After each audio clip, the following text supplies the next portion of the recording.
Salut à tous, nouvelle vidéo, et aujourd'hui on se retrouve sur le nouveau chapitre du Type Driven Design, typer l'intypable. Alors on va commencer par une question simple, c'est quoi déjà l'intypable? Pour ça, je vais prendre un exemple simple. Imaginez vous avez une fonction send email, forcément cette fonction attend un email. Malheureusement, si vous essayez de typer, dans le langage on n'arrivera pas à trouver de type qui corresponde réellement. Soit vous allez mettre une string, soit vous allez faire un espèce de jeu avec les templates literals pour essayer de désigner une adresse email, mais encore une fois, je peux y assigner n'importe quoi en réalité, pas forcément une adresse email, qui respecte des critères vraiment très précis.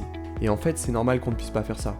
Une email n'est pas un type fondamental d'un langage, et le rôle du langage n'est pas de connaître toutes les règles du monde réel. Vous imaginez si votre langage devait implémenter chaque règle qui existe, chaque pattern, genre tous les numéros de téléphone de chaque pays qui seraient possibles, plus toutes les plaques d'immatriculation, toutes ces choses-là, en fait, ce sont uniquement liées à notre métier en tant que développeur et pas liées au rôle du langage. Donc voilà, finalement, c'est ça l'intypable. L'intypable, c'est ce qui nécessite une vérification lors du runtime et qui n'est pas possible de faire de manière statique à travers les types fondamentaux du langage. Une email est une email parce qu'elle respecte toutes ces contraintes. Et ces contraintes-là, il faut que ce soit exécuté pour qu'on puisse le vérifier. Bon, du coup, on va commencer par quelque chose de simple. Quel type il existe dans le langage TypeScript? Alors, il y a les types dits primitifs qui sont les strings, les numbers, les begins, les booléens, les symboles, undefined, et après on peut retrouver les objets et les fonctions.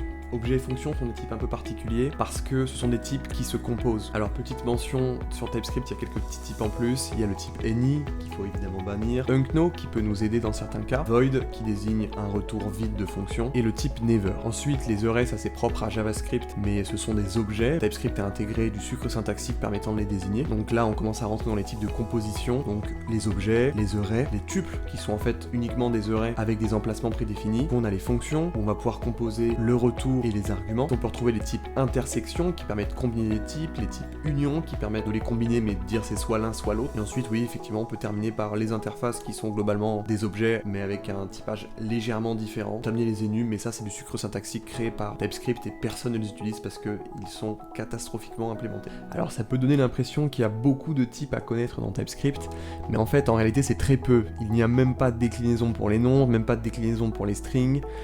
Dans plein d'autres langages, il y a plein d'infos différents, il y a plein de floats différents. Là c'est number, ça désigne les deux, c'est pareil pour les strings, il y a plein de façons de les enregistrer en mémoire. Ici c'est le moteur de JavaScript qui s'en occupe, donc on s'en fiche, et TypeScript donc s'en fiche. Donc ne vous en faites pas, il n'y a pas tant de choses à connaître que ça, et tout est plutôt intuitif en plus, ce sont vraiment les types primordiaux des langages de manière générale. Alors, quelles sont les possibilités de typage en TypeScript? Donc comment est-ce qu'on peut assigner un contrat? On a l'assignation par annotation de base quand on déclare une variable, on a les annotations de paramètres de fonction, les annotations de retour de fonction. Donc on peut aussi constater c'est une forme de typage, finalement c'est l'inférence, c'est-à-dire qu'en fonction du retour d'une fonction, notre variable va se retrouver avec le type de retour de la fonction. Donc lorsqu'on utilisera cette variable là, elle dépendra du retour de la fonction à laquelle elle a été assignée. Donc ensuite on a la possibilité donc de faire des assertions de type avec le as. Donc le as est beaucoup plus permissif, permet de faire passer et de faire mentir un certain type dans un autre, de rendre un type plus large plus précis, de rendre un type plus précis plus large par exemple.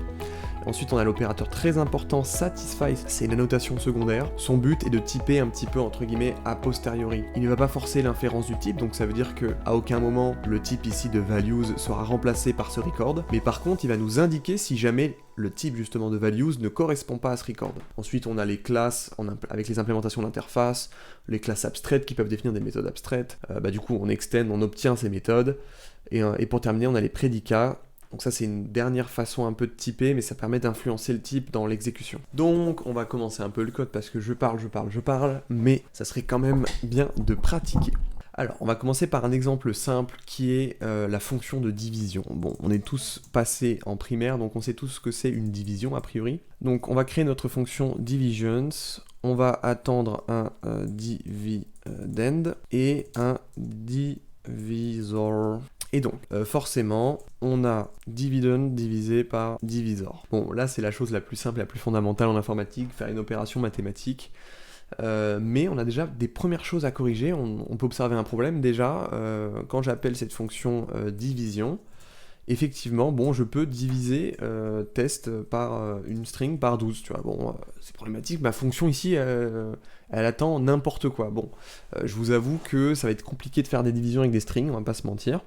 Donc déjà la première étape c'est de typer proprement notre fonction. Bon là du coup c'est fait, forcément on attend des nombres, et quand on fait une division du coup avec test, ça ne fonctionne plus, on a une erreur. Donc là je suis enfin calibré, je ne peux mettre que des nombres, donc là je vais pouvoir diviser 15 par 3 par exemple, et tout sera correct. Sauf que, objection, n'oublions pas, il y a une règle mathématique très importante. Pour les divisions, il est interdit de diviser par 0. Sauf que dans notre cas, ici on a un beau 0, et notre fonction ne nous dit pas qu'il y a un problème en fait. Et ça, c'est un problème. Donc ça veut dire que potentiellement, quelqu'un va nous envoyer un nombre, et potentiellement, on va oublier de vérifier que ce nombre est correct, et dans notre base de données, ou quelque part, on va se retrouver avec une incohérence. Et le jour où on aura un calcul à faire dessus, ça va piquer. Bon, certains hurluberlus, disons-le, bon, certains développeurs, pour remédier à ça, alors, on va observer, const result, tac.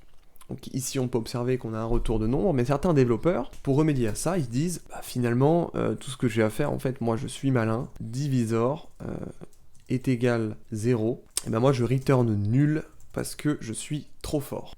Mais du coup, en retour de notre fonction, on a number ou nul.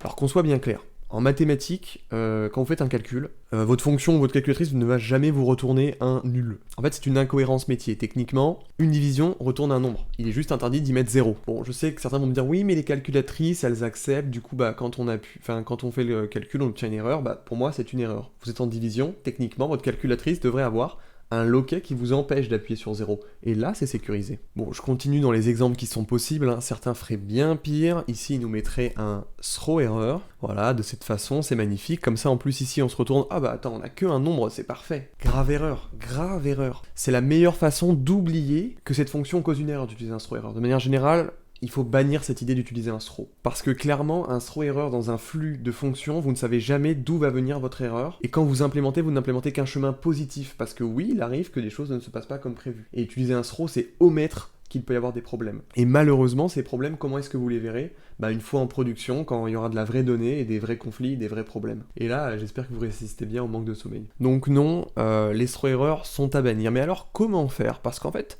le problème fondamental, c'est que déjà, on veut faire en sorte d'obtenir toujours un nombre, ce qui est logique, mais surtout, on ne veut pas accepter un 0 pour divisor. Donc là, je vais vous proposer une solution de typage. On va commencer à jouer un peu avec TypeScript. Alors, on va mettre un petit kind, not 0, unknown, voilà. Donc déjà, j'ai fait ce qu'on appelle une intersection. J'ai dit que divisor était un nombre en intersection, donc également avec cette valeur d'objet. Ça veut dire que le type de divisor est une intersection entre ces deux-là. Donc maintenant, ici, on peut voir, mais c'est génial, j'ai mis 0, et du coup, je ne peux pas, en plus, ça me dit, ouais, not 0, donc j'ai mis un 0, c'est génial, je ne peux pas mettre de 0 dans ma fonction. Problème, on va pas se mentir, malheureusement, pour l'instant, je ne peux mettre rien du tout. Donc on a à moitié résolu le problème. Et donc pour résoudre ça, on va devoir créer un constructeur finalement pour notre type not0. Donc là, on a créé notre fonction constructrice qui s'appelle number is not 0. C'est elle qui va porter la condition. Elle va porter ici que si c'est égal à 0, on renvoie un nul. On va pas se mentir, c'est pas ouf comme résultat, mais pour l'instant, on va se contenter de ça. Et si jamais par contre, au contraire, la condition est respectée, eh bien alors, on va faire une assertion, c'est pas très propre, mais là c'est à titre d'exemple, évidemment, dans la suite du cours ça sera quand même un peu plus joli que ça. Donc on va retourner l'assertion de notre type number et en intersection avec not0, donc qui correspond à notre type divisor. Et donc là, la seule chose qui nous reste à faire finalement, bah, c'est un if not0, donc si not0 n'est pas égal à nul, eh bien on va appeler notre fonction présente division et on va lui passer not0. Et là on voit que ça passe. Alors, en fait, le type a été discriminé. C'est-à-dire que ici, on avait un union de notre valeur attendue ou nulle. Ici, on a vérifié que ce n'était pas nul. Le langage a compris que donc, dans cette condition, le type not0 est forcément un nul. Et au contraire, en dehors de cette condition, et ben là, on voit qu'il conserve son union. Et même, on va aller plus loin, on va faire un petit else. À l'intérieur, eh bien, il est nul. Et donc, c'est de cette manière, avec la discrimination du langage TypeScript, qu'on va réussir à faire en sorte de garantir. Et donc, dans un cas évidemment où on ferait un math.random, donc là parce qu'on n'était que avec des valeurs littérales, et bien effectivement, là c'est tout de suite beaucoup plus pertinent. Donc, quels sont les avantages de faire ça ? Clairement, on y gagne en lisibilité. La déclaration des fonctions est tout de suite plus explicite et compréhensible. Le diviseur est explicitement autre chose que 0. En sécurité, l'exécution est désormais sécurisée grâce au typage. Impossible d'utiliser 0, donc impossible d'obtenir un résultat erroné à l'exécution. Ensuite, ça c'est mon petit argument personnel, c'est quand même beaucoup plus élégant. Le code de vérification est factorisé. Cette contrainte pourrait être utilisée par d'autres fonctions, ce qui permet d'éviter de répéter cette condition et d'avoir un retour nul sur plusieurs fonctions. Donc ensuite, c'est un gain de temps. Moins de tests unitaires. Chaque fonction qui implémente cette vérification sont forcément accompagnés d'un test unitaire. Pourquoi ? Parce que c'est un potentiel retour de notre fonction, ce qui est extrêmement peu pertinent, parce que littéralement, on va faire un test qui vérifie que l'entrée qu'on a envoyée est correcte. Alors que si l'entrée était parfaitement typée, on n'aurait même pas besoin de tester ça en fait. Ensuite, c'est une garantie. Ce genre de contrat explicite permet de déléguer des tâches à des agents IA beaucoup plus simplement. Je pense que je ferai une vidéo Type is the new prompt. Ça pourrait être pas mal intéressant en vrai. Donc avec Duplo.js, qu'est-ce que ça donnerait ? Car n'oublions pas, ce cours s'appuie sur Duplo.js. Déjà, on va retirer tout ça. Et pour notre fonction de division, très simple. Donc on va importer un domaine précis de la librairie. On va ici attendre un number, donc un clean number. Hop. Et en divisor, on va utiliser un c.not 0, la contrainte évidemment attendue. Donc de cette manière-là, je ne peux appeler la fonction division que si j'ai un nombre et également quelque chose en dehors de 0. Et donc dans l'implémentation de la fonction, là c'est pas très intéressant, mais globalement en retour on obtient forcément un c.number. Et donc voilà, c'est tout de suite un petit peu plus élégant. Alors juste un petit point important, ici j'ai importé le domaine C, mais en fait il y a plusieurs domaines dans Duplo.js, comme on peut voir. Par exemple pour les arrays c'est A, pour les objets c'est O, pour tout le domaine clean, donc le domaine que je viens de vous présenter c'est C, mais il y a également les fonctions du domaine commun qui sont exportées directement. Il y a à peu près un peu plus de 1500 fonctions différentes, donc forcément, pour votre cas d'usage, il y aura quelque chose d'adapté. Alors il faut savoir qu'il y a plus d'une dizaine de domaines différents. On a le pattern, Either, data parser, etc. Donc on va y venir sur certains. Mais n'hésitez vraiment pas à aller checker la doc, ça peut être un très très bon complément. Donc voilà, après la théorie et la pratique, on va passer à quelques explications sur Duplo.js et ce que vous allez pouvoir utiliser justement pour typer l'intypable. Donc on va voir toutes ces petites choses là, on va voir les data parsers qui servent à contrôler la donnée au runtime, les primitives, les constraints et ensuite les new types. Et après on verra un petit exemple d'implémentation.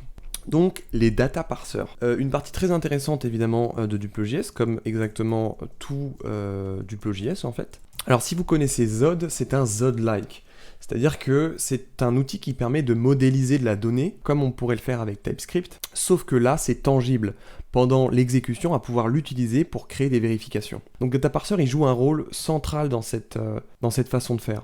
Parce qu'en réalité, effectivement, on va correctement typer, mais il faut que runtime, ça s'appuie sur des vérifications réelles. C'est pour ça que Duplo.js a implémenté un data parser, donc un Zod-like, pour éviter d'avoir une dépendance évidemment, parce que sinon c'est un des objectifs de la librairie, d'avoir absolument zéro dépendance, et donc d'éviter toute contrainte liée à des outils externes qui ont leurs propres règles d'évolution, etc. Là, c'est pour avoir un environnement unifié. Donc on se retrouve du coup avec les data parsers.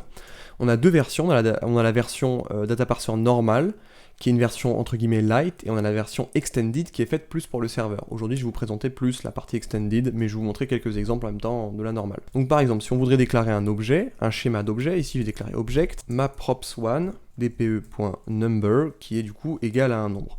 Ici du coup ça on obtient un data parsers, et on peut voir du coup dans le typage ici qu'on a un objet, qu'il a une shape et qu'il a une prop 1. Très bien. On peut créer évidemment des contrats beaucoup plus minimalistes. Ici, on va avoir par exemple user email, imaginons. Donc dpe. Je crois que j'ai un type directement email, exactement, qui représente finalement un data parser string avec un checker spécifique aux emails. J'y reviendrai un peu tout à l'heure sur l'explication des checkers. Et donc de cette manière-là, ici, je pourrais mettre email, faire référence du coup à ce schéma. Et donc derrière, avec ce schéma, je peux l'utiliser pour faire par exemple un point parse. Donc là, je vais obtenir un const result. Ici, par exemple, on va prendre une donnée test. Imaginons, forcément, on obtiendra un résultat négatif à l'exécution, mais c'est pas ce qui est important. Ici, on peut voir qu'en résultat, on obtient une erreur de data parser ou alors un succès. Donc, les erreurs et les succès, ce sont des monades que fournissent également Duplo.js dans le domaine Either.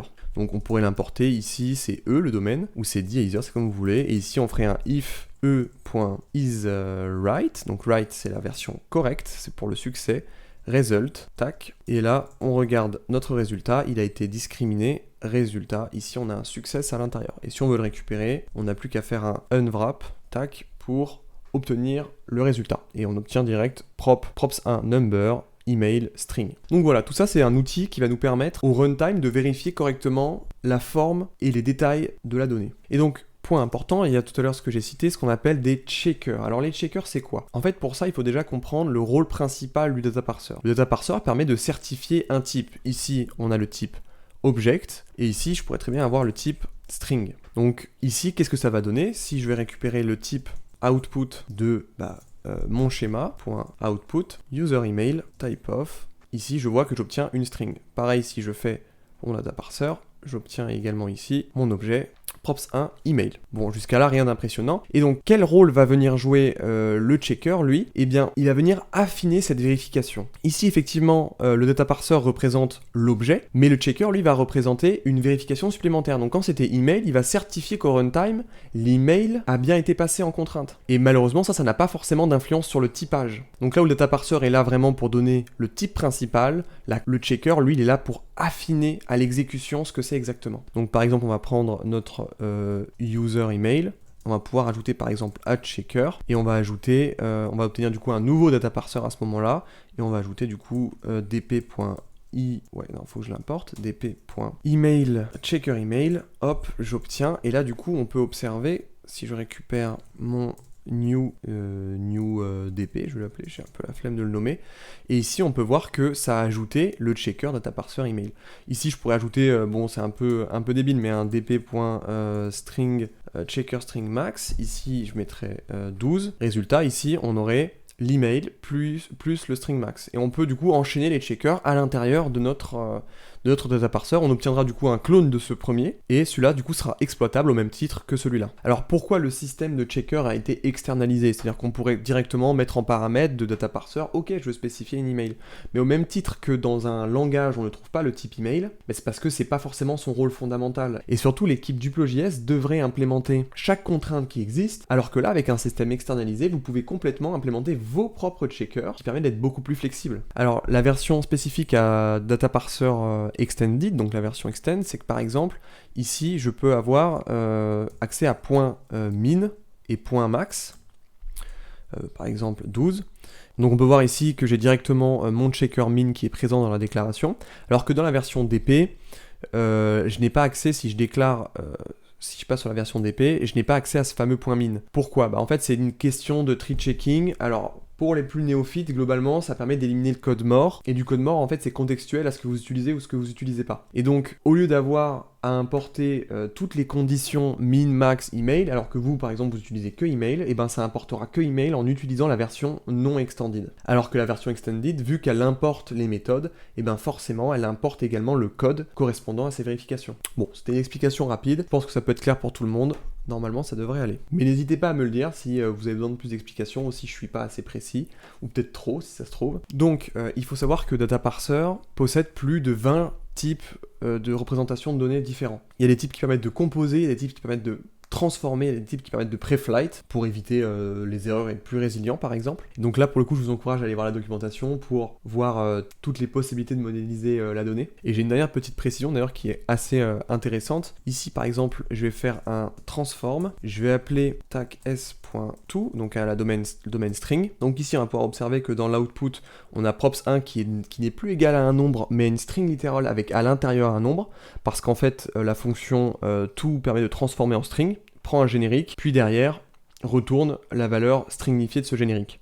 Donc là, vu que c'est un nombre qu'on attend, ça prend le nombre et ça le transforme derrière, du coup, en template littéral de number. Mais si ce qui vous intéresse, c'est l'input, vous avez également la possibilité d'inférer l'input derrière. Et si vous regardez, eh bien, ici, props1 attend bien un nombre et non la transformation de ce nombre. Donc voilà, alors je vous propose de passer au point suivant qui sont les primitives. Donc en fait, les primitives, c'est quoi? Ce sont des structures qui permettent d'accueillir des contraintes, tout simplement. Alors les primitives, pour le coup, n'existent que pour certains types. Les seuls types que vous pourrez faire, ce sont les types vous avez les types number, le type string, forcément, le type begint, le type date, exactement the date, qui est un type exporté par la librairie qui permet de manipuler les dates le plus sereinement possible. Également le type booléen et le type time, qui est au même titre un type exporté par la librairie, qui permet de manipuler du temps cette fois-ci. Et donc par exemple, pour ces numbers ici, je vais faire un create. Donc là, je vais mettre 12 et je vais obtenir un résultat qui est ici un maybe. Pourquoi un maybe? Parce que il y a une possibilité que ça échoue, donc ça renvoie soit un left,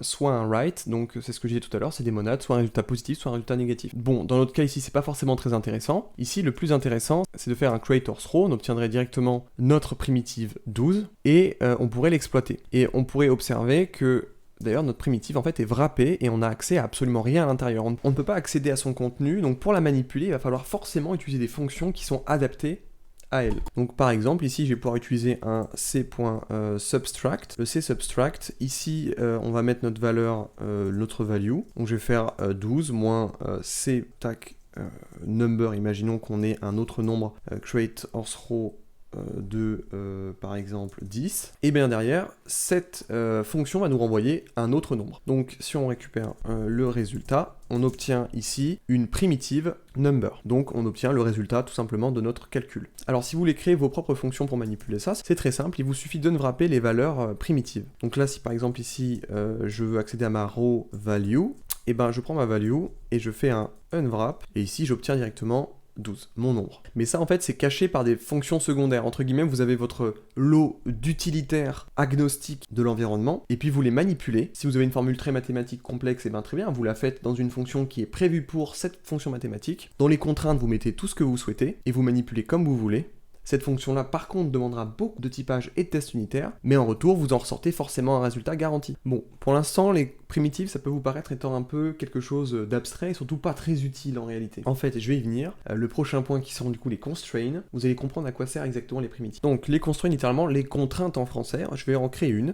Ici, je vais faire un const, par exemple une contrainte qui serait phone number, donc pour accepter uniquement des numéros de téléphone, égale c.createConstraint. Donc là, je vais créer une contrainte. Le nom de cette contrainte, c'est phone number. Et ici, ça s'applique à quel type primitif? Les strings, voilà. Et pour finir, quelle vérification on va effectuer pour savoir que c'est correctement un phone number? En fait, on va utiliser ici un data parser, mais pas un data parser exactement, un checker. On va utiliser le checker regex. Et ce checker regex, on va lui appliquer une regex entre guillemets téléphone. Hop, je l'utilise, c'est une regex très simple, c'est uniquement pour les numéros français, puisqu'ici on a évidemment un plus 33. Donc on dit que ce format-là, c'est le format qui nous intéresse. Donc la vérification runtime, elle est liée à ce format-là. Donc là, j'utilise une regex, mais je pourrais très bien utiliser par exemple, imaginons qu'il n'y ait pas un checker adapté, on utilise le checker refine, voilà, qui est juste ici. Et le refine, en fait, il accepte, prend la value, il accepte. Donc là, j'obtiens ici une string, et je ferai ma regex.test, imaginons, et là, du coup, ça renvoie un booléen, et donc si c'est vrai, c'est que ça correspond correctement à notre type phone number. Mais ici, on va se contenter d'utiliser le data parser regex qui est prévu pour les regex, donc on va pas se priver. Et donc de cette contrainte, il me faut le type qui va représenter cette contrainte quand on va l'attendre. Donc là, on va redéclarer un phone number, mais en type, et on va faire un c.getConstraint, et on va faire un typeOf, donc le type de phone number. Donc je récupère la valeur inférée ici. Donc ici, c'est un constraint handler. On voit le phone number en nom. Ici, j'accepte une string, etc. Le checker lié, et après une autre valeur qui n'est pas intéressante ici. Et je récupère ce type-là, je l'implémente, je fais un getConstraint, et derrière, j'obtiens un cConstrainedType phone number en valeur string. Donc là, on va pouvoir déclarer une fonction. Je vais pas déclarer l'implémentation parce que c'est pas forcément intéressant. Je vais faire un declare function sendMessage, où à l'intérieur on va avoir des params. J'attends dans sendMessage forcément un phone numbers, un content. Pour l'instant, le content, on va volontairement entre guillemets mal le typer. Hop, on se retrouve avec un content string. Et en retour, bon, on s'en fiche, on met un promise de void. C'est à moitié réaliste. En tout cas, c'est une promesse, mais après le résultat, c'est pas très grave. Donc là, on obtient notre fonction. Et donc, si je souhaite appeler ma fonction, il faut que j'emplisse tous ces paramètres. Donc j'ai content. Donc là, je vais mettre super message. Et donc là, j'ai phone number. Et évidemment, phone number n'accepte pas une string littérale qui contiendrait n'importe quoi, mais elle accepte uniquement un constrained type phone number. C'est ça qu'elle attend. Et donc de la même manière que les primitives, ici par exemple, je vais pouvoir faire un creator throw pour éliminer directement le cas échouant. Donc là, par exemple, du coup, en fait ici, le typage ne peut pas s'appliquer, mais en fait ça va throw si jamais la valeur interne ne va pas réussir. Et donc là, ça respectera le contrat. Donc évidemment, l'idéal, c'est de ne pas de faire de creator throw.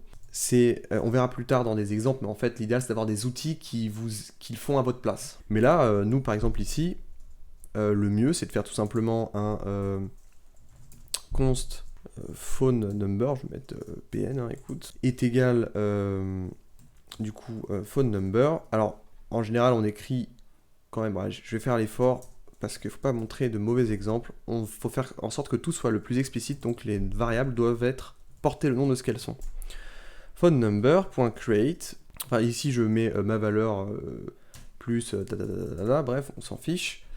Ici du coup j'obtiens forcément quelque chose, un right ou un left, j'obtiens un résultat positif ou négatif, et ici je ferai du coup comme tout à l'heure, un e.is, ce serait pas mal que je l'importe, e.isRight de phone number, et donc là à l'intérieur je vérifie, ça discrimine, donc phone number maintenant devient, attention, ne devient pas exactement ce qu'on veut, ça devient un write de constrained type, donc ici on n'a plus qu'à faire un petit unwrap par exemple, et là du coup l'unwrap nous permet de récupérer, unwrap, je récupère la constraint phone number, donc je retire l'enveloppe du résultat pour obtenir juste la valeur.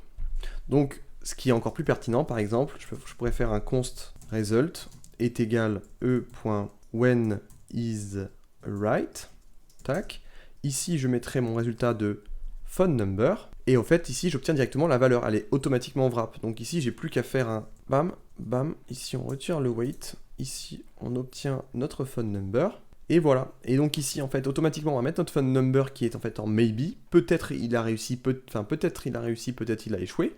Ici, bah, s'il a réussi, donc when is right, et ben alors dans ce cas-là, on obtient directement notre phone number avec sa valeur. Donc on sait qu'il est passé par cette vérification.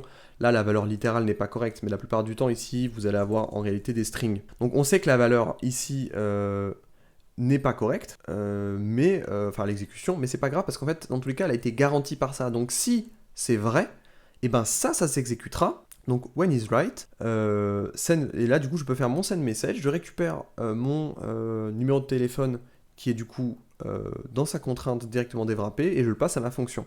Et en résultat ici j'obtiens un left ou un promise de void, et ben encore mieux qu'un left ou d'un promise de void, par exemple ici je pourrais mettre un async, en fait on va perpétuer ce résultat qui est plus intéressant à être manipulé pour pouvoir après enchaîner les choses convenablement entre guillemets. Donc par exemple, donc ici je fais un await de ça. Derrière ici je vais retourner un e.ok en mode t'inquiète frérot, tout s'est bien passé. Donc un promise de ok. Donc derrière ici j'ai plus qu'à faire un await. Et derrière résultat c'est soit j'ai une erreur ou qui est liée à mon phone number, soit j'ai une erreur, enfin du coup soit j'ai un résultat positif qui me dit ok, tout va bien. Donc là, voilà, on a un flux plutôt correct. Et donc évidemment ici on a un seul write, mais si vous avez plusieurs champs en fait il y a une astuce, vous pouvez utiliser ce qu'on appelle c'est un groupe, tout simplement, tac, un e. Derrière ici ce qu'on obtient c'est plus que phone number mais un objet avec phone number à l'intérieur, parce que vu qu'il porte cette clé là, bah, il porte cette clé là, mais si imaginons je le renomme, je mets phone number 1, et ben derrière, bon il arrive sur cette clé phone number, mais du coup il faut que je reprenne cette clé là, ici du coup c'est forcément phone number 1 qui est valide, bref, faudrait tout refiler. Et du coup ici vous pouvez mettre plusieurs valeurs, et c'est intéressant pour pouvoir traiter tout en même temps finalement. Ici même la déclaration de ma contrainte, en fait je pourrais le faire directement, tac, phone number, ici, paf. Et donc derrière j'obtiens quoi? J'obtiens soit j'ai un create, encore une fois, create constrained type error de phone number, soit j'ai un ok tout va bien. Et ici je pourrais avoir même un résultat différent avec, je pourrais juste mettre un success ou mettre un message d'erreur, par exemple en faisant un write all is good. Et du coup ici j'obtiens un write de all is good. Et donc après je peux savoir, ok, est-ce que je peux faire un par exemple de mon résultat? On peut revenir à if result machin, all is good, résultat, mon résultat présent ici est un write all is good. Bon évidemment ici ça serait par exemple juste, je sais pas, alors on a l'habitude de faire des message.send, voilà, en montrant une espèce de petit code erreur comme ça, ou un petit code de résultat, du coup on a message.send, donc on sait que notre message est correctement envoyé. Alors pour continuer, on va voir autre chose pour les contraintes, en fait on va voir ce qu'on appelle les sets de contraintes. Ici on peut voir que notre content c'est qu'une string, en fait l'idéal c'est qu'il respecte plusieurs contraintes. Parce qu'il y a un minimum, un maximum. Donc ici on va créer une contrainte que je vais appeler content, donc pas quelque chose d'exceptionnel. Ici je vais faire un c.createConstraintSet. Alors pour la constraint set il me faut définir un c.string, donc parce que ça s'applique à une string. Et derrière, je vais pouvoir appliquer plusieurs contraintes. En fait, je ne vais pas aller déclarer ici les contraintes. En fait, ici, je peux uniquement assembler des contraintes qui existent déjà. Donc, c'est-à-dire que phone number que j'ai déclaré, je pourrais l'utiliser à l'intérieur de mon constraint set. Mais là, je vais utiliser du coup des contraintes dynamiques, qui sont des contraintes qui appartiennent à la librairie, à Duplo.js. Je fais un c.string max, donc en maximum de 120 caractères par exemple. Et je vais revenir un string min, donc une chaîne de caractères qui aura un minimum de, imaginons, 20 caractères. Du coup, ici, j'ai créé un set de contraintes. Donc, c'est un constraint set handler, un peu différent que juste de notre constraint handler ici. Notre constraint set handler, il possède toutes les contraintes. Du coup, là, c'est les deux contraintes qu'on a définies en son sein et c'est tout, en fait, d'ailleurs. Et c'est tout ce qu'il lui faut. Et donc, de la même manière que les autres, ici, on peut avoir un content.creatorsRow, create with unknow, enfin bref, create normal. Donc on retrouve les mêmes caractéristiques que pour les contraintes et les primitives au niveau de la création. Et donc cette fois-ci notre content, on va dire ici par exemple, ok, je veux faire un c max par exemple, alors c'est string max, bah du coup notre 120, imaginons que ce soit le contrat qu'on souhaite respecter, c'est string max 120, et je veux que ce soit un c.string min, mais cette fois-ci du coup 20 comme on a comme ici. Et là du coup dans le contrat forcément on obtient ici quelque chose d'incohérent, il nous dit bah frérot tu me donnes une string alors qu'on attend deux contraintes, on attend les deux contraintes en intersection. Donc qu'est-ce que je fais ici? Rien de plus simple, ici je mets mon content, que je déclare, que je fais un create, donc là encore une fois c'est sécurisé. Ici je fais un test, un this is super content. Voilà. Et du coup, derrière, j'obtiens mon content, et ce content-là, je l'exploite, bam, et la fonction attend le résultat correct. Et qu'est-ce que j'obtiens en résultat? J'obtiens soit un left problème de contrainte, soit un constraint error set avec l'erreur data parser, soit le message est envoyé.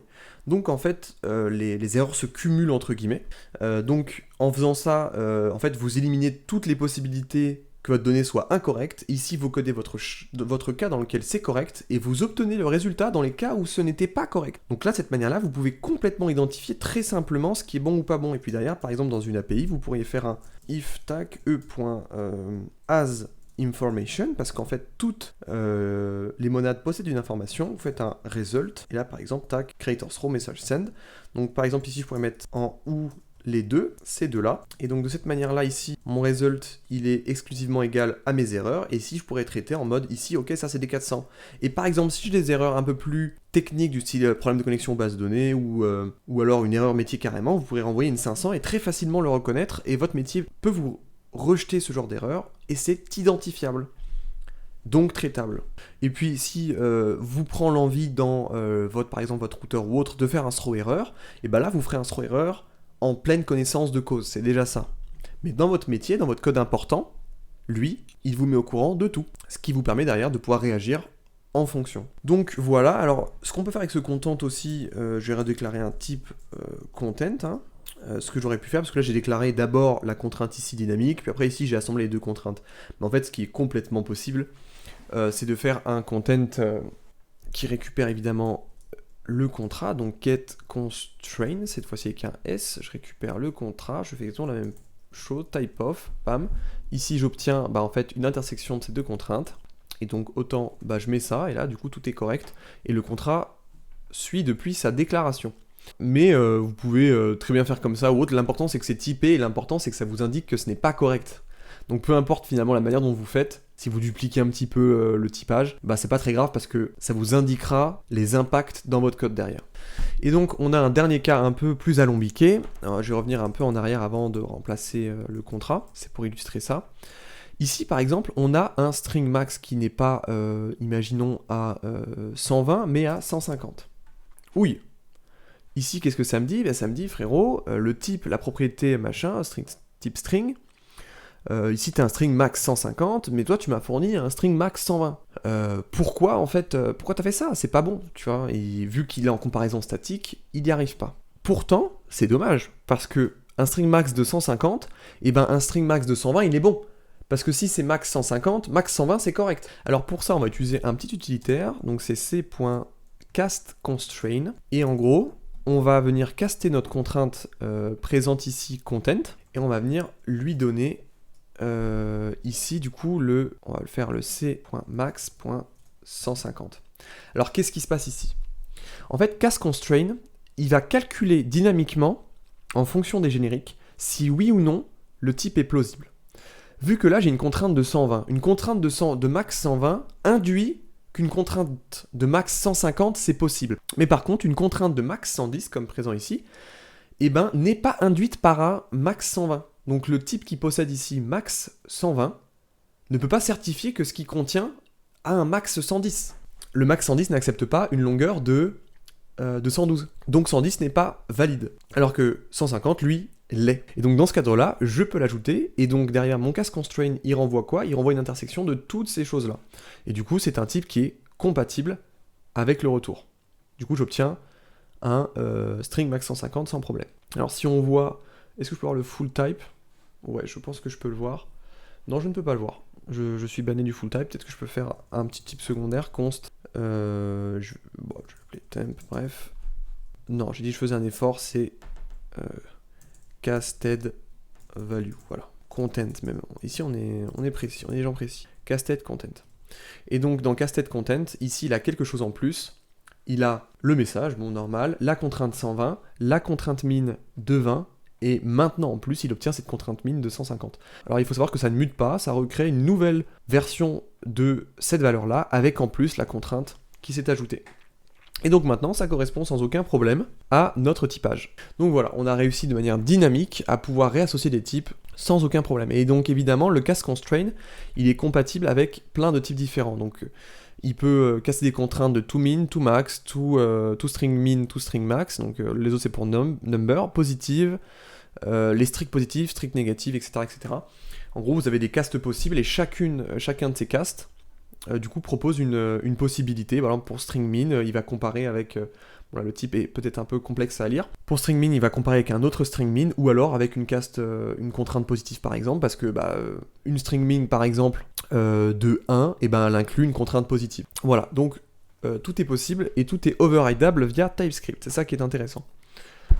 Donc voilà, c'est tout pour les contraintes. J'espère que ça aura été clair. N'hésitez pas à me souligner, je vois que ça fait déjà 1 heure de rush, c'est même pas fini. N'hésitez pas à me souligner s'il y a quelque chose d'un peu ambigu ou étrange pour vous.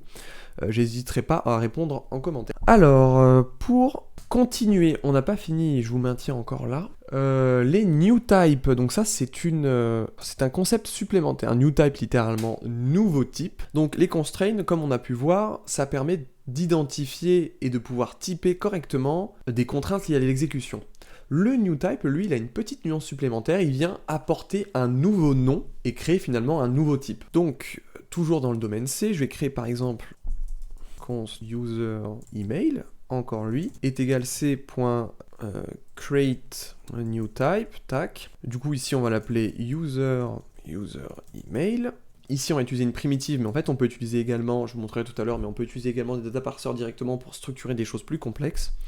Mais ici, je vais mettre string, ce qui suffit largement. String, et dedans, je vais rajouter, du coup, c'est un user email, la contrainte c.email. Donc ici, je peux rajouter une contrainte c.email, je peux rajouter un set de contraintes. Donc content, j'aurais pu l'ajouter ici, par exemple. Et par exemple, là, je vais redéclarer ça. Tac, alors, on va y venir. Type user email est égal c.getNewType, type of user email. Donc là j'obtiens le new type de la même manière qu'avant que j'obtenais la contrainte. Donc ça je peux utiliser ça dans mes fonctions, je peux dire ok j'attends un user email. On va créer un autre type qui va s'appeler cette fois-ci user name. Donc là user name, tac, user name, il m'embête, tac, voilà. Donc là de la même manière j'obtiens encore une fois ce user name ici avec la contrainte email, mais c'est pas ce qui nous intéresse, nous ce qu'on va vouloir ici c'est des contraintes min-max, parce que email c'est un user name. Donc ici on va faire un c string max de par exemple 35 et ici un c.stringmin de 5. Donc là notre username il possède deux contraintes, donc on le voit dans la génération du type, ici il a la contrainte stringmax et la contrainte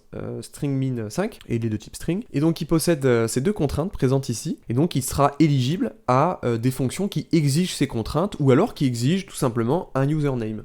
J'ai juste créé par exemple un petit, pour illustrer quand même un petit peu plus les new types. Imaginons un truc qui s'appelle un new type qui s'appelait voilà, c.create new type.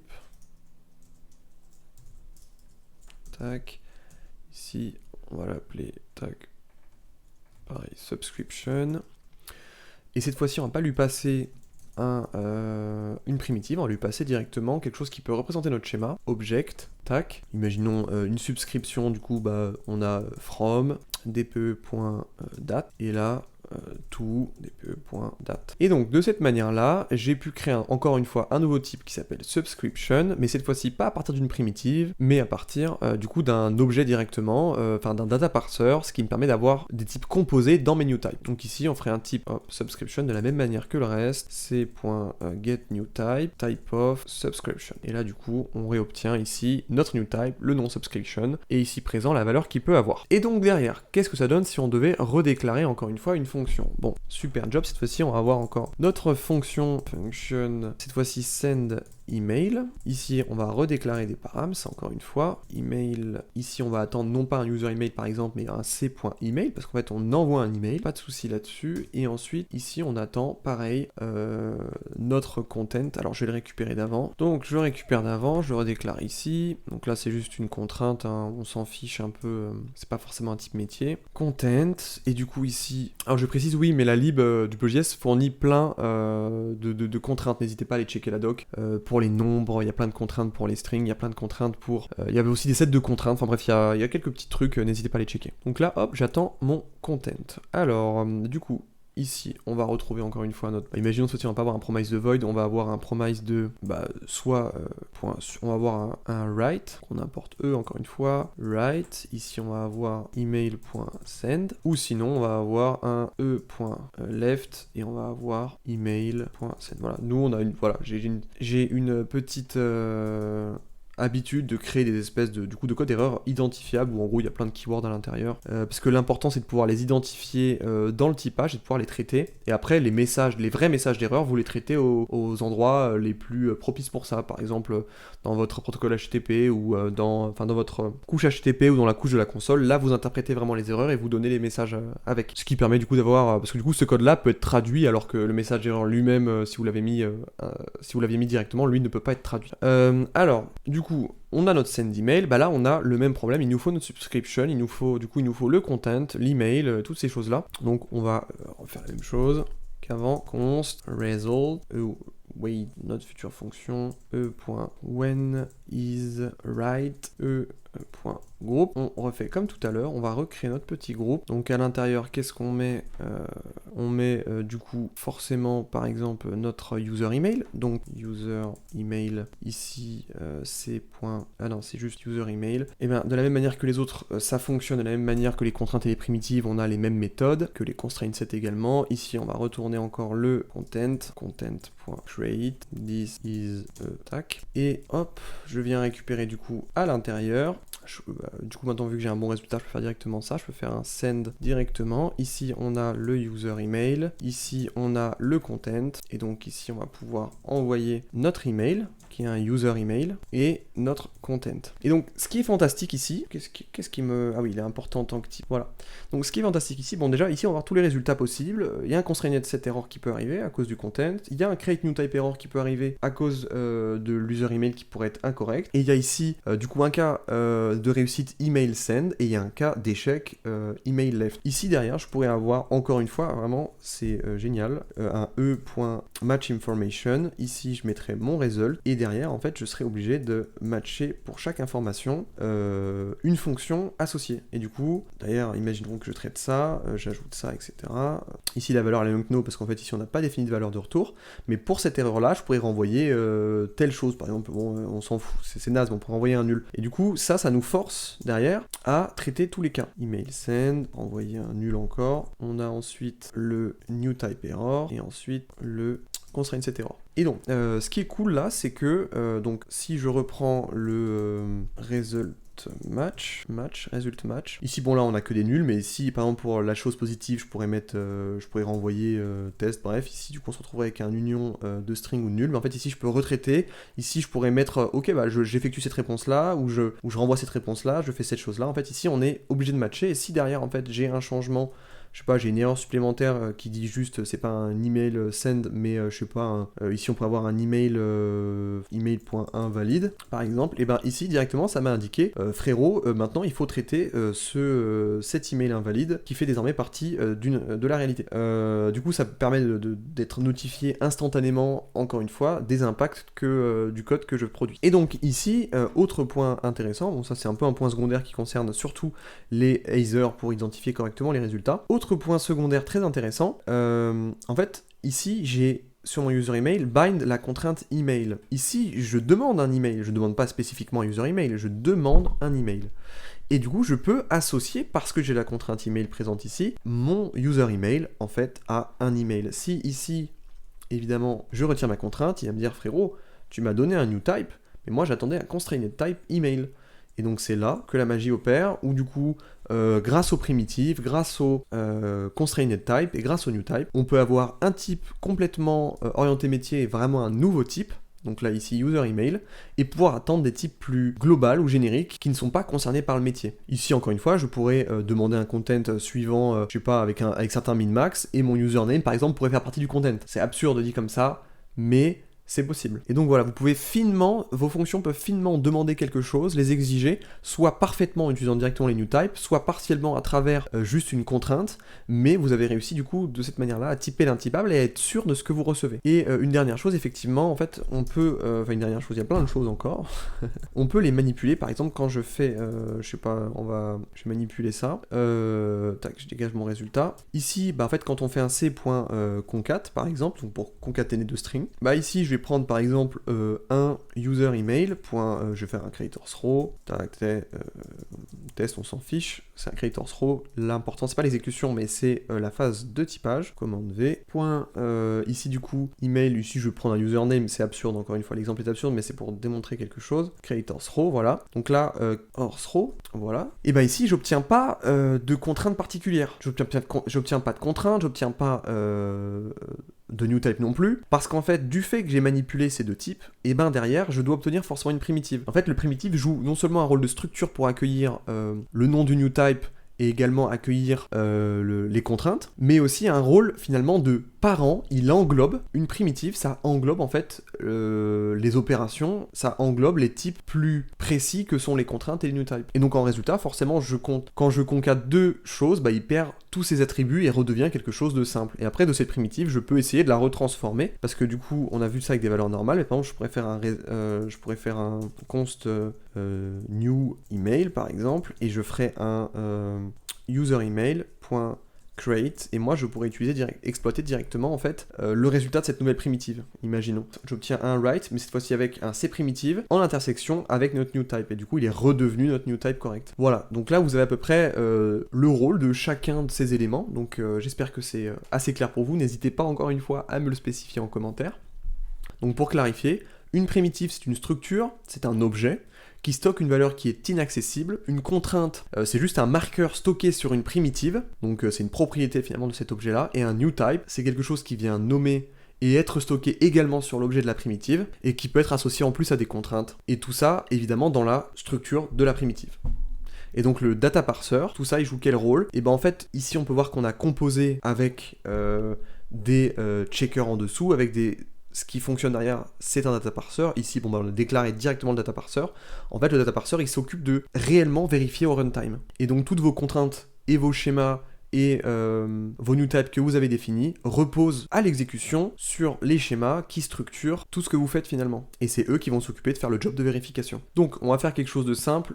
Qu'est-ce que ça donne dans un cas réel concret, voilà, parce que là j'ai montré plein de petits exemples, mais là je vais prendre un vrai exemple concret dans le sens où ce sera plus pertinent et des exemples que vous avez déjà rencontrés. Le plus basique finalement, pour illustrer le flux de travail que ça donne avec Duplo. Alors, j'ai juste là, donc en haut je répète, j'ai mon écran, mon cas. Alors, lorsqu'un utilisateur veut créer son compte sur mon application, il est obligé de fournir une adresse email, un nom, un âge. Donc les contraintes liées à ça, l'adresse email ne doit pas être déjà utilisée, le nom doit contenir uniquement des lettres, et donc peut contenir entre 5 et 35 caractères, l'âge du coup doit être supérieur ou égal à 13 ans. Donc on va commencer avec cette petite contrainte, ce petit exercice. Alors en premier, ce qu'on fait forcément, c'est déclarer. En fait, c'est s'occuper de structurer notre donnée. Donc ici, on a 3 choses identifiées, le user email, le username et le user age. Donc voilà, j'ai récupéré les anciennes, ça me fera quand même un gain de temps. Donc username c'est email, username etc. Les règles c'est entre 5 et 35. Bon bah parfait, j'avais directement mis les bonnes. Donc là, on retrouve nos deux propriétés. Et ensuite, alors il y a une autre contrainte sur le username, c'est qu'on veut uniquement des lettres. Donc on va devoir créer une nouvelle contrainte qui s'appelle onlyLetter. Donc onlyLetter. Donc encore une fois, vous pouvez créer et vous êtes encouragé à créer vos propres contraintes selon vos besoins. C.createConstraint qui va s'appeler du coup onlyLetter. Donc encore une fois c'est pour une C-string et derrière on va avoir un C.regex. Alors il faut savoir que, c'est vrai que je ne l'ai pas précisé, mais techniquement je peux mettre un tableau ici pour avoir plusieurs contraintes en même temps. Ah non c'est pas C, excusez-moi, c'est dp.checkerregex. Donc ici je pourrais mettre plusieurs contraintes, ici on n'en a pas besoin, mais c'est possible de mettre plusieurs checkers, plutôt c'est pas contrainte, plusieurs checkers dans une seule et même contrainte. Donc là checkerregex, je vais récupérer la regex parce que j'ai un peu la flemme de l'écrire, donc c'est only letter, vous allez comprendre tout de suite pourquoi les relous à écrire. Vas-y, va sortir ça avec ton clavier. Donc voilà, j'ai ma contrainte onlyLetter. Bon, je vais déclarer son type, mais en vrai, en général, on va pas souvent avoir besoin de ce type-là, mais c'est pas très grave. Train, type of onlyLetter, voilà, parfait. Et donc, on va rajouter en plus cette contrainte-là, notre username, maximum 35 caractères, minimum 5 caractères, et en plus ne peut contenir que des lettres. Et donc là, on a appliqué toutes nos contraintes. Et pour terminer, le dernier champ, très simple, c'est le user age. User age est égal c.get, c.create new type. User age. Du coup, cette fois-ci, ça va être un c-number, on va utiliser ça comme ça. Et cette fois-ci, la contrainte, il y a une contrainte associée qui est le minimum 13 ans, donc c.numbermin. Donc là, il est inclusif. Non, c'est pas 12, c'est 13, parce qu'il est inclusif. C'est précisé à l'intérieur, that's greater or equal to min. Donc la contrainte numbermin, donc là, notre user age, qui a forcément 13 ans. Donc on ne pourra pas initialiser, finalement, créer un utilisateur qui a moins de 13 ans avec cette contrainte, vu qu'on ne pourra pas obtenir ce champ-là. De la même manière, je vais redéclarer le type associé, user age, tac, new type qui est joli avec la contrainte associée. Donc ça c'est bon, on a terminé pour la phase de déclaration. Ensuite, seconde phase, c'est là, toujours dans la création de l'utilisateur, c'est la fonction qui va vérifier si une email est disponible. Ça fait partie des contraintes dans la création de notre utilisateur. Donc, comment est-ce qu'on va faire ça? On va pas déclarer l'implémentation parce qu'encore une fois, ce n'est pas forcément intéressant. L'implémentation, l'exécution du code en fait sera tellement contrainte qu'elle sera induite. Et puis de toute façon, vérifier une email, c'est un call en base de données, etc., etc. Ça, ce sont des choses pas forcément très pertinentes à illustrer. Donc, user email is le pire mot du monde, available. Available, mon anglais fantastique, user email. Et donc là, qu'est-ce qu'on attend? Pour le coup, un user email. Tac, voilà. Et donc en promesse, en résultat, qu'est-ce que j'obtiens? J'obtiens une promesse, parce que forcément ça fera un call en base de données, on va pas se mentir. Donc je vais mettre des résultats, un e.result, d'information du coup, email.available. Et donc là, on obtient notre on obtient une user email, ou alors on peut avoir un autre résultat, mais un résultat en fait n'est ni positif ni négatif. Bon, dans la pratique, il est right, mais un résultat en fait, il y a plein de cas où finalement ce ne sont pas des erreurs dans ce que vous souhaitez. Donc email already used. Donc l'email est déjà utilisé. Et on va renvoyer quand même notre adresse email également avec. Et là, je vais faire un truc assez intéressant. Je vais utiliser ce qu'on appelle une évidence. Donc une évidence, c'est une preuve de passage, une preuve associée à un résultat de fonction. Donc là, je vais faire evidence. Donc dans le typage, je dis OK, je veux que ce soit un user email et une évidence qui va s'appeler, par exemple, ici, juste available. Et l'autre, je vais utiliser une autre évidence qui va s'appeler, ici, already used. Tac. On va l'utiliser de cette manière-là. Vous allez voir à quoi ça sert un petit peu plus tard. Donc ensuite, on va passer, donc ça c'est la fonction qui vérifie si une email est disponible. Là, je vais passer à la fonction qui crée l'utilisateur. Et là, toute la magie va arriver. Donc là, pareil, on s'en fiche de l'implémentation. Donc je déclare juste une fonction purement théorique via du typage. Là, j'ai ma fonction create user. À l'intérieur de ce create user, on va avoir du coup des params. Donc, l'email, je vais la traiter en dernier parce que c'est le plus intéressant. Ici, on a juste accepté déjà un name qui correspond à un user name. Ici, on va avoir un âge, oui, il ne faut pas oublier, user age. Et ensuite, on va avoir du coup notre email. Et là, comment obtenir notre email? En fait, ce qu'on veut, voilà, c'est ça qui est important. Ce qu'on veut, c'est pas un user email. Ce qu'on veut, c'est un user email disponible. Et donc, ce qu'on va faire, c'est un c.getEvidenceResult. Donc, je vais récupérer la preuve d'un résultat de type of user available. Je vais récupérer une preuve et là, je veux récupérer, ça me suggère available. Donc, ce que je dis explicitement, je veux récupérer en fait la preuve du résultat de cette fonction-là et la preuve que je souhaite, c'est disponible. Et donc, je lis par le typage l'exécution de cette fonction-là et l'exécution de cette fonction-là. Si je veux fournir le paramètre email, ce qui est obligatoire sinon je vais avoir une erreur de type, et ben je dois forcément passer par cette fonction-là. Je lis directement le résultat, et pas forcément passer, je veux explicitement le résultat disponible, available. Donc là d'ailleurs on va avoir, imaginons un promise de void, on s'en fiche. Voilà. Et donc si je vais vous montrer, tac, qui est demandé ici, pour user email, et ben c'est un user email avec la preuve, l'évidence, available. Et donc, je vais vous montrer une petite implémentation qui va être sympa. On va faire une petite implémentation cette fois-ci, mais avec Duplo JS HTTP, pour vous montrer encore plus le flux, comment il peut être vraiment très adapté à tout ce que vous voulez faire, et surtout très DX. Et en termes de lecture, vous allez kiffer, vous allez voir. Donc là, on va utiliser du coup l'autre package qui s'appelle Duplo.js HTTP. On va faire un use route builder. Donc imaginons qu'on soit évidemment dans un fichier de route. Là, je déclare tout dans le même fichier, mais c'est vraiment juste pour l'exercice. Donc ici, on va avoir la méthode post. On va créer notre route /user. Donc là, à l'intérieur. Tac. Ici, on va extract ce qu'on va créer, on va avoir notre email, et on va utiliser du coup une seule source de vérité, c'est ça qui est important, user email. Alors c'est ça qui est intéressant, on va faire un toExtractParser. Alors toExtractParser, c'est quoi? C'est une méthode qui a été ajoutée par Duplo HTTP, qui permet en fait d'exploiter les new types directement, et de les transformer en parseurs, ce qui nous permet d'extraire plus facilement. En gros, ça transforme, comme on peut voir ici, en data parser. Et donc, de ce data parser, donc là c'est un data parser extended, et ben je l'exploite dans la méthode extract, qui me permet d'extraire en fait de ma route. Donc quand je vais faire une requête, et ben extract email, la valeur email. Là, du coup, techniquement, c'est pas dans email directement, mais c'est c'est body tac email. Tac, je vais y arriver, bam, commande V, email. Et là, directement, du coup, dans mon body, j'exige que dans mon body, il y a une email. Donc, j'extrais de mon body l'email. Et ce qui va valider si la donnée est valide email, et ben, c'est le new type. Et ce que j'obtiens là derrière, c'est ça qui est très intéressant. Donc là, async, tac, tac, tac, tac. Voilà. Et bien, ce que j'obtiens derrière, tac, j'ai oublié, il faut que je fournisse un contrat. Voilà, fournirai plus tard. Ce que j'obtiens derrière, du coup, c'est email, mais c'est email sous forme de new type directement. Et si jamais ça échoue, ça renvoie une erreur. C'est une erreur 422, si je ne me trompe pas, une unprocessable entity. Mais vous pouvez préciser ici, avec des response contracts, vous pouvez préciser ici quel type d'erreur vous allez renvoyer. Par exemple, ici, juste une bad request, par exemple, avec un code erreur wrong email, imaginons. Et donc ça...